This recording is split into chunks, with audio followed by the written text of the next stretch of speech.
2024 সালের জুলাই আগস্টে ছাত্রজনতার বিপ্লবের মাধ্যমে আমাদের সেই আন্দোলনের বিজয় হয়েছে, ফাঁসিবাদ সরকারের পতন হয়েছে। আজকের ঐতিহাসিক মহাসমাবেশের সংগ্রামী সভাপতি,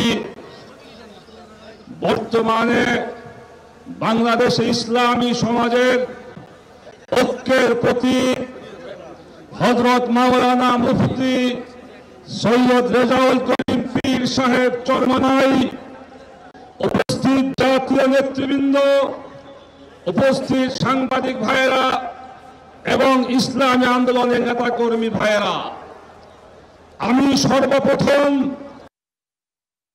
শত শত মানুষ জীবন দিয়েছি, তার ওই ধারাবাহিকতায় 2024 সালের জুলাই আগস্টে ছাত্রজনতার বিপ্লবের মাধ্যমে আমাদের সেই আন্দোলনের বিজয় হয়েছে, ফাঁসিবাদ সরকারের পতন হয়েছে। দ্বিতীয় কথা হলো, আজকে বাংলাদেশে অনেক জায়গায় মব জাস্টিস আমরা লক্ষ্য করেছি এবং চাঁদাবাজ দখলবাজ চলছে আমরা লক্ষ্য করছি।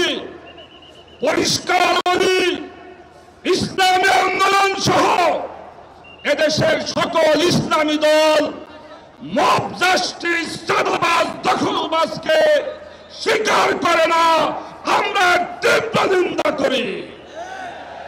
কিন্তু এই মব জাস্টিসের ব্যাপারে আমাদের সরকারেরও ব্যর্থতা রয়েছে, কারণ যারা আওয়ামী লীগের দোসর, যারা খুনি শেখ হাসিনার দোসর, তাদেরকে যদি সরকার গ্রেপ্তার করে শাস্তি দিত, তাহলে জনগণকে এভাবে আসামি ধরে আনতে হইতো না।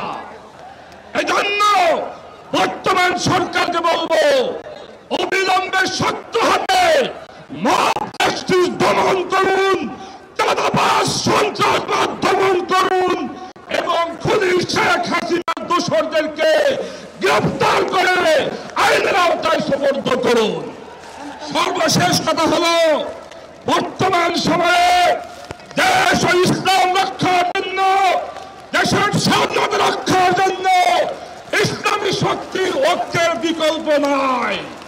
তাই আজকে আমি আহ্বান করব, আগামী জাতীয় নির্বাচনে সকল ইসলামী দল ঐক্যবদ্ধভাবে নির্বাচন করবে ইনশাআল্লাহ।